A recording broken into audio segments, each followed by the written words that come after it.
Hello बच्चों, welcome to our channel school study online. तो आज हम क्लास 6 का एनसीईआरटी की हनीसिकल बुक का चैप्टर 1 कंटिन्यू करेंगे, जिसका नाम है हु डिड पैट्रिक्स होमवर्क, यानी कि पैट्रिक का काम किसने किया। और उम्मीद करता हूँ कि तुम्हें पढ़ने में और समझने में मज़ा आएगा। तो चलो शुरू करते हैं। Number 1, Patrick never did homework. Patrick कभी अपना काम नहीं करता था, न किया था। टू बोरिंग ही सेड, कहता था बड़ा पका हुआ है, मज़ा नहीं आ रहा। He played hockey and basketball and Nintendo instead. Instead का मतलब उसके बजाय वो क्या क्या हॉकी खेला करता था, बास्केटबॉल खेला करता था। निंटेंडो, निंटेंडो भी एक वीडियो गेम होती है जो वो खेला करता था, देखो यहाँ पे लिखा हुआ है, ठीक है। उसके बाद his teacher told him, Patrick do your homework और you won't learn a thing.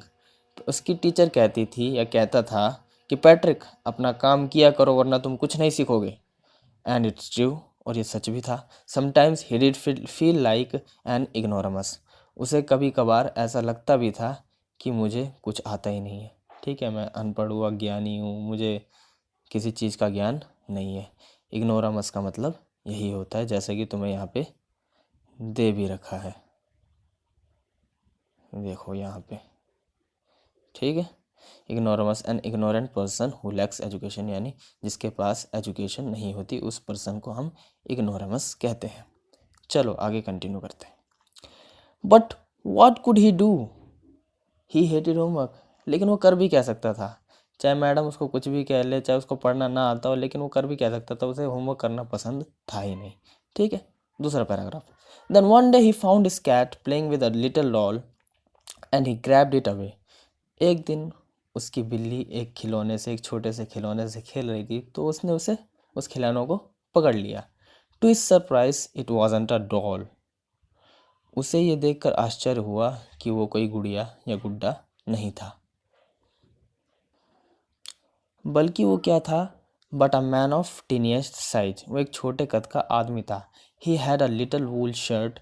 उसकी एक ऊन की शर्ट थी विद ओल्ड फैशन्ड ब्रीचेस, जिस पर क्या थी, यानी कि उसने पुराना ट्राउज़र पहन रखा था, ठीक है। पुराने फैशन का ब्रीचेस मतलब होता है ट्राउज़र, जो कि तुम्हें यहाँ पे बताया भी गया है, ब्रीचेस और शॉर्ट ट्राउज़र, ठीक है। The writer here spell it for fun to rhyme with word witches, यानी ये ब्रीचेस होता है, वैसे ब्रीचेस नहीं होता। वो राइटर ने जैसे राइमिंग बनाने के लिए इस वजह से उसने ब्रीचेस बोला है, क्योंकि राइमिंग बन रही है यहाँ पे, breeches and high tall hat much like a witches, ठीक है, इस वजह से इसने ब्रीचेस बोला है। तो उसने ब्रीचेस यानी एक शॉर्ट ट्राउज़र पहन रखा था, ठीक है। And a high tall hat, एक लंबी सी टोपी पहन रखी थी, जैसे कि तुम फोटो में देख सकते हो, ठीक है। मच लाइक अ विचेस, यानी जो कि एक चुड़ैल या डायन की तरह टोपी लग रही थी। ही येल्ड, वो चिल्लाया, सेव मी, मुझे बचाओ, don't give me back to that cat, मुझे इस बिल्ली को दोबारा मत देना, मुझे इस बिल्ली से बचाओ। I will grant you a wish, इसके बदले मैं तुम्हें क्या दूंगा, एक इच्छा दूंगा जो तुम मांगोगे। आई प्रॉमिस यू डैड, जिसका मैं तुम्हें वादा करता हूँ। Number 3 paragraph.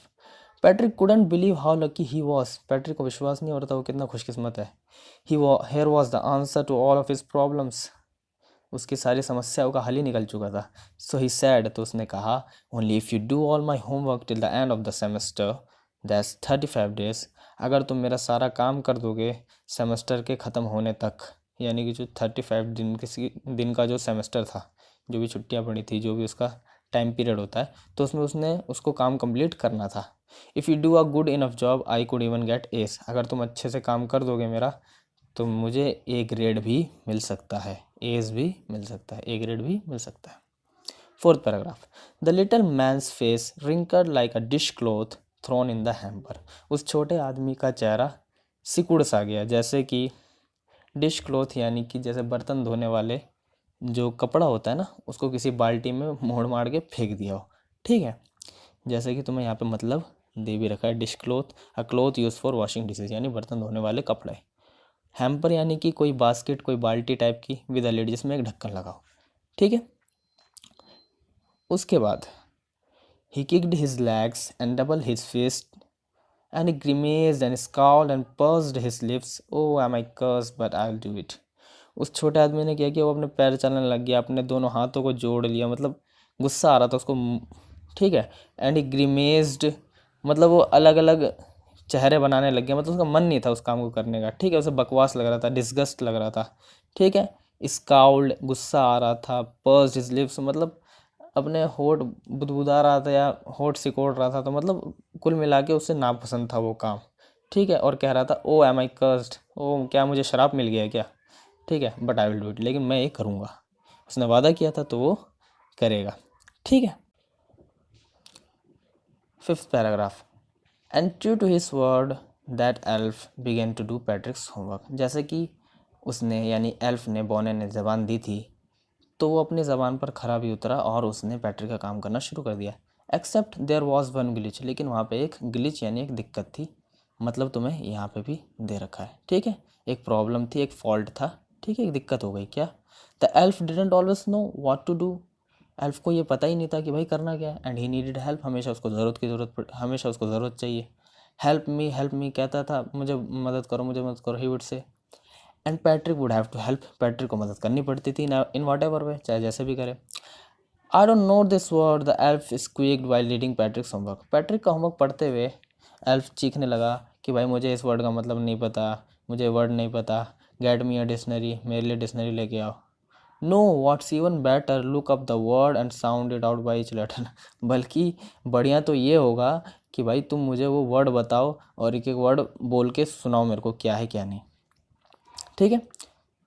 छठा paragraph, when it comes to math, जब मैथ की बारी आई, Patrick was out of love. Patrick की और बदकिस्मत, यानी कि और उसकी लेनी देनी हो गई, ठीक है। What are time tables, elf पूछने लगा। द एल्फ श्रीक्ड, एल्फ चीखने लगा, क्या टाइम टेबल क्या है इसके। तो we elves never need that, हम दोनों को इन सब की कभी ज़रूरत नहीं पड़ी, ठीक है। उसके बाद and addition and subtraction and division and fraction, इन ना एडिशन की, ना सब्सट्रैक्शन की, ना डिवीज़न की, ना फ्रैक्शन की। Here sit down beside me, तुम यहाँ पे बैठ जाओ मेरे बगल में। You simply must guide me, तुम्हें मेरी मदद करनी होगी, मुझे सही तरीके से समझाना होगा। एल्फ बोलने लगा पैट्रिक को। Elves know nothing of human history, to them it's a mystery. Elf को ह्यूमन हिस्ट्री के बारे में भी कुछ नहीं पता था, तो उसके लिए भी वो एक रहस्य था, एक मिस्ट्री थी। So the little elf already our shouter just got louder. तो वो जो छोटा बोना था, जो चीखने का हमेशा चीखता चिल्लाते रहता था, शाउटर ही था, जस्ट गॉट लाउडर, वो फिर चीखने लग गया और तेज तेज चिल्लाने लग गया। Go to the library, I need books, जाओ लाइब्रेरी जाओ, मुझे किताबों की ज़रूरत है। मोर एंड मोर बुक्स, ज़्यादा से ज़्यादा किताबें लाओ। And you can help me read them too, और मुझे, तुम उसको पढ़ के मुझे सुना के मदद कर सकते हो, मुझे मदद करो उसकी, सीधी सी बात ये है। Seventh paragraph, as a matter of fact every day in every way that little elf was an egg. सीधी सी बात ये है, सारा मामला ये है कि हर दिन हर तरीके से जो लिटल एल्फ था, जो छोटा बोना था, वो एक नैग उसे कहते हैं जो परेशान करता रहता था, ठीक है। तो मैं यहाँ पे मतलब दे रखा था। One who troubles someone all the time, ठीक है, जो हमेशा परेशान करता रहता है, ठीक है, हर समय। बाय कंप्लेनिंग और asking them to do something, हमेशा कुछ ना कुछ पूछ के उसको परेशान करता रहता था। तो वापस चैप्टर पे आते हैं। तो क्या था, little elf was a nag, वो हर दिन उसको परेशान करता था कि भाई मुझे ये बताओ, मुझे वो बताओ। Patrick was working harder than you ever and was it a drag. अब पैट्रिक भी बहुत कड़ी मेहनत कर रहा था, अब क्या कर सकता है वो, और उसको क्या करना पड़ा, वो मतलब वॉज इट अ ड्रैग, और ये उसके लिए एक ड्रैग था। ड्रैग यानी कि बेमज़ा, यानी उसे मज़ा नहीं आ रहा था, वो उसको इतनी मेहनत करनी पड़ रही थी, हालांकि वो कभी करता नहीं था। ड्रैग मतलब समथिंग डल एंड अनइंटरेस्टिंग, यानी कोई बुरा भद्दा सा और जिसमें मज़ा ना आता हो। He was staying up nights, वो रातों तक जगता था। Had never felt so very, इतना थकावट उसे कभी महसूस नहीं हुई। वेरी मतलब थकावट। Was going to school with his eyes puffed and bleary, और आंखें क्या कहते हैं, जब वो स्कूल जाता था तो उसकी आंखें सूजी सूजी सी रहती थी, ब्लेरी ब्लेरी, धुंधला धुंधला दिखता था सब कुछ, ठीक है। Eighth paragraph, finally the last day of school arrived, आखिरकार स्कूल का आखिरी दिन आया। And the elf was free to go, तो वो जो बोना था वो फ्री हो गया था काम करके। As for homework there was no more, अब होमवर्क बचा ही नहीं था। So he quietly and slyly slipped out the back door, अब उसने शांति से, स्लाइली मतलब कि सीक्रेटिवली यानी चुपके से, शांति से पीछे के दरवाजे से निकल लिया। अब 9th paragraph. Patrick got his ass, Patrick को ए ग्रेड मिल गया। हिज क्लासमेट्स वर अमेज्ड, उसके जो क्लास के साथ पढ़ने वाले बच्चे थे वो तो चौंक गए थे। His teacher smiled and were full of press, उसकी टीचर भी मुस्कुराई, खुश हुई और खूब तारीफ़ें करने लगी। एंड हिज पेरेंट्स, और उसके पेरेंट भी, दे वो नहीं and his parents they wondered what had happen to Patrick, उसके पेरेंट्स सोचने लगे भाई पैट्रिक को हुआ क्या है।